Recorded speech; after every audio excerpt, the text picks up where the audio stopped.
Hey there, I'm Foley Freeman, and I'm beyond excited to kick off your journey into Imprint Short Stories, where we dive into thrilling, captivating, and original tales. Brace yourself for an electrifying adventure because today's story is an absolute game changer. Introducing the mind-bending story of the last trafficked woman. Buckle up and get ready for an exciting and thrilling narrative. Weeder sensed that her mother was about to launch into one of her usual lectures on the devastation and poverty wrought by the 14-year civil war that had brought their once thriving nation to its knees. It had turned the lone bright star of Africa into a fractured chair, no longer able to stand without support, poisoning the land with despair. Those who could fled through legal routes did so, while the less fortunate sought desperate means of escape. Impoverished women and children begged amidst the chaos of the traffic, and unemployed parents compelled their children to roam the streets like stray dogs in search of sustenance. This morning, Ma Seba was on her usual quest, and wanted her 16-year-old daughter Weeder to join her for a conversation. Weeder was in no mood for conversation this morning. "Mama, not now. I need more sleep after a long night of studying." A sense of weariness permeated her mother's eyes. "You never cease to amaze me. How can I make you understand that poverty is breaking down our front door? I didn't sleep last night, dealing with the flooded room. What do I have to say or do for you to feel my pain?" Sorrow drowned Ma Saiba's voice, and tears welled up in her eyes. "I've begged and pleaded with you, but it seems my pleads have fallen on deaf ears. What more can I do, Weeder?" Weeder reached out to comfort her mother, speaking with conviction. "Mama, life is a test of patience. Our time will come once I complete my studies at the University of Liberia in 4 years. I can secure a respectable job and we can rebuild our lives from there." Despite her daughter's optimism, Ma Saiba remained skeptical. "My child, do you expect us to endure another 4 years of hardship? Will I even be alive in 4 years? My brother's son has been pursuing a bachelor's degree from that university for over 9 years, and he's still at it. Each time I speak the truth, you dismiss it as a lack of faith. Tell me, how will you secure admission without money to bribe the university authorities? Money is the key, my child, no matter how it's acquired." "Mama, there's no need for bribe. Trust me, I can get admission on my own merit. I've been studying at least 8 hours every day for the past 3 months. I'll make it in Jesus' name," Weeder responded with unwavering determination. Ma Saiba shook her head and gazed at her daughter, a mix of scorn and concern in her eyes. "In Jesus' name? I sincerely hope I'll be alive by the time you secure a job in Jesus' name. Do you realize I'm 52 years old?" Weeder tried to lighten the mood. "Don't worry, Mama. You have many years ahead of you."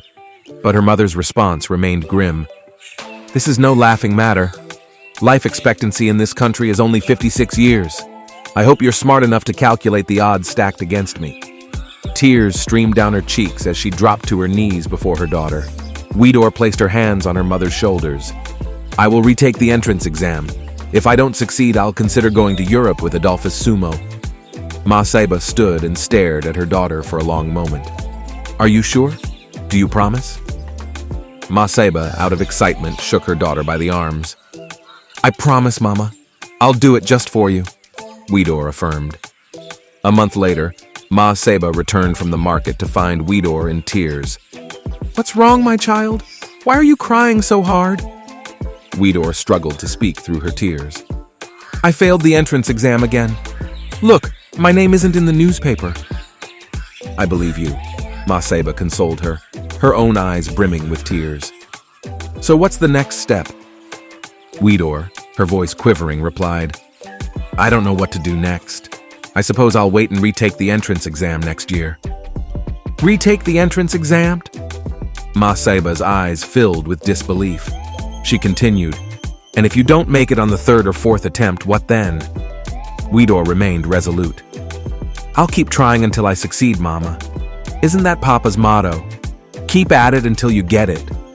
Ma Saiba turned away, exasperated. "I don't want to hear about your Papa's motto. Where did it lead us? He died broke, leaving us in a mountain of debt. It's your life. and you can do as you please. All I ask is that you give my suggestion a try, just one try. If it doesn't work, I promise to leave you alone to carry on for the rest of your life." Ma Seba knelt once more, holding her daughter's legs. Widor finally relented. "Get up, Mama. I'll do it just once for your sake." That night, Ma Seba summoned Adolphus Sumo, an imposing figure, with a flamboyant presence that couldn't be ignored. He had 4 mobile phones, 2 gold front teeth, a bushy beard, a prominent belly, and a tattoo on his hands. His low-necked pink and blue shirt exposed a tuft of black and white chest hair. "I'm sure you've met my daughter, Widor. She's 16 and exceptionally bright," Ma Seba introduced Widor. Adolphus Sumo's eyes gleamed as he observed Widor. "I see hunger and determination in her eyes. She's the type who makes it big in Europe." He attempted to touch Widor's cheek, but she blocked his hand and locked eyes with her mother. Adolphus opened his tablet, displaying a multitude of photographs and videos featuring beautiful young girls he claimed to have taken to Europe in the past 8 years. They appeared happy and successful, some behind the wheel of trucks, others dining in fancy restaurants, some playing in the snow, and still others relaxing with broad smiles on their faces. He also showed pictures of the houses these girls had built for their parents in Monrovia and other parts of the country. After closing his tablet, he turned to Ma Seba. "So, which part of Europe do you want your daughter to go?" "Adolphus, I will be the happiest woman alive if you can get my daughter out of this country. Just get her out of this hellhole. That is all I ask." Ma Seba turned to Widor. "Do you have anything to say?" Before Widor could say a word, Adolphus interrupted her. "Let me caution you before you decide the country of your choice. Some countries are more expensive than others. Germany, Britain, Sweden, and Norway are in Category A.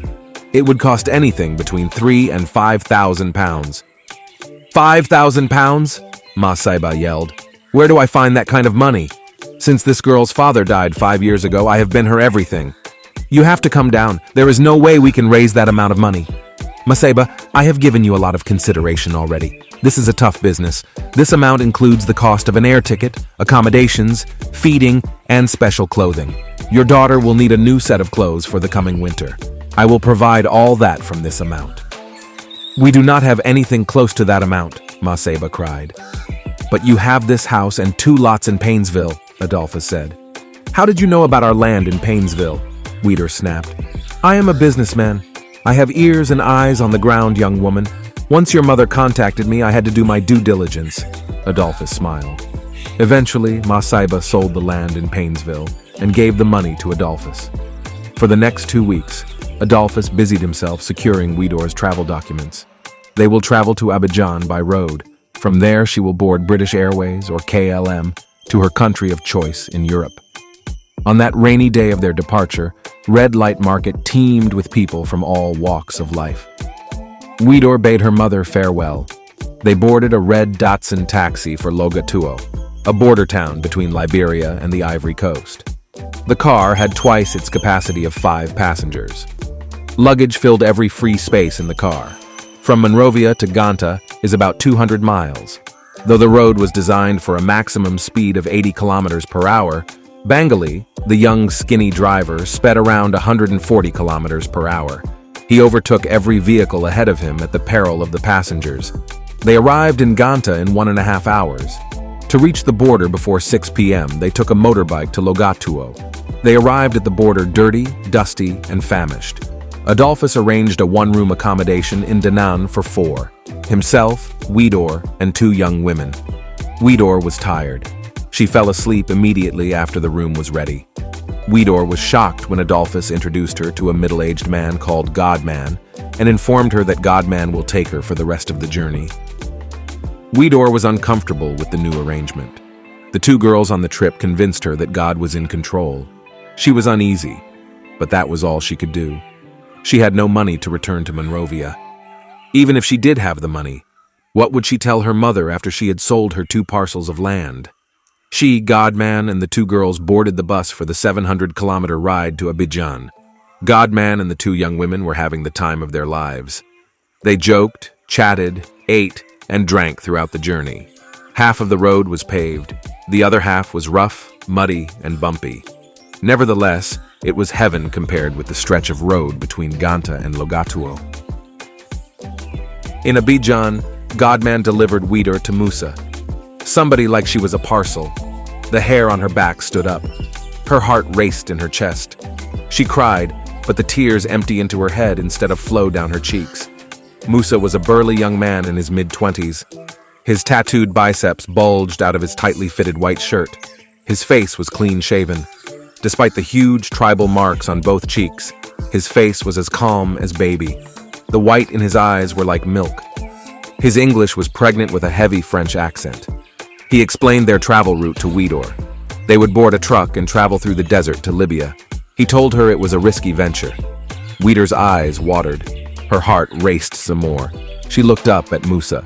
Somebody like a desperate chick would a hen. "What is your name?" Musa asked. "Weider. Weider Kidor," she stammered. His face lighted. "Beautiful name, Non. Do you have family?" Musa asked. "My mother," Weider said. "Children?" Musa raised his brows. "Me? Children?" She shook her head, taken aback. "No, I have no children. How could I have children if I had never had a boyfriend?" "Do you want a boyfriend?" "Me? No." Weider shook her head for a long time. "Perhaps someday when I finish my education." "You seemed young. How old are you?"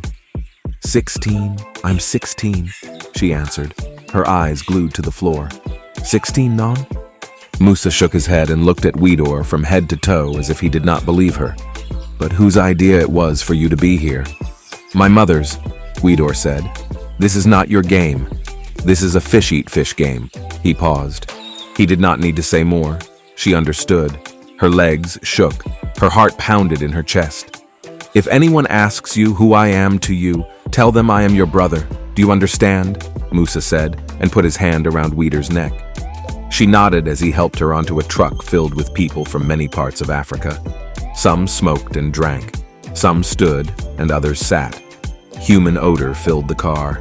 As the night grew colder and darker, people cuddled under blankets. Weider's mind roamed. Many thoughts passed through her head. Some of the thoughts were about things in the distant past. Others were about the actions of people in the truck. She did not believe people could do the madness going on in an open truck. If there was ever a place called hell, this was it. She sat closer to Musa. She wanted to call him something else. Something better, something personal, something more respectable than Musa somebody. Her eyes and body were tired, but her mind continued to roam, to search the unsearchable and ask the questions beyond her years. At last, her mind too was tired. Her head dropped on Musa somebody, and she slept her troubles away, hoping they were gone forever. The next day, they drifted into the hot sun and cold for 3 days and nights. They walked, boarded a car, and walked again until they arrived in Libya at midnight. All this time, Weider's hand was glued to Musa's. That was the only time she felt safe. His instruction was to deliver her to Mr. Moneyman. However, much later, he decided it was too risky to entrust a girl as young and inexperienced as Weider to an animal like Mr. Moneyman. He would take her himself. The night they were to board the dingy for Europe, Weider felt sick. She vomited all night. Musa was forced by her circumstances to postpone the trip. When they arrived to board the dinghy to Europe the next evening, hundreds of dead bodies littered the beach. The boat they would have boarded the night before capsized. The overcrowded boat ran out of fuel 40 miles offshore. This incident shook Weider to the bone. "I want to return home," she pleaded with Musa somebody. "Are you sure?" he asked. "Yes," she said, shaking like a leaf. After he was convinced she truly wanted to return home, he took her to an asylum for trafficked women. Weider returned to Liberia a month after she was taken to the asylum for trafficked women. Instead of going home, she headed to the police station and told her horrid ordeal. Adolphus was convicted of human trafficking and sentenced to a 10-year jail term. Her mother was convicted of conspiracy to traffic humans and jailed for 3 years. Many people were surprised that Weider reported her mother to the police. Her action opened up a big debate among the residents of her community. Some said she did wrong. Others defended her action. Weider wanted to do more than put her mother and Adolphus behind bars. She wanted to ensure that no child in Liberia suffered her fate. She, therefore, founded an organization in honor of Musa Somebody. She named the organization Somebody Held My Hand, and I am holding somebody's hand too. The objective of this organization was to bring awareness to the menace of human trafficking taking root in her native Liberia. She reached many young people. She became a national youth ambassador against human traffickers. Maseba spent a year and 9 months in prison. From her prison wall, she sent a letter of apology to her daughter. Then, after her release, she joined her daughter in the campaign against human trafficking. Together, they helped thousands of parents, teachers, young men and women understand the perils of human trafficking. Today, Somebody Held My Hand, and I Am Holding Somebody's Hand, remains a pillar against human trafficking in Widor's native Liberia. Today, Widor Kidor remains a champion of many young girls and women. If you enjoyed this story, then hit that subscribe button and turn on all notifications so that you do not miss the next story in this series.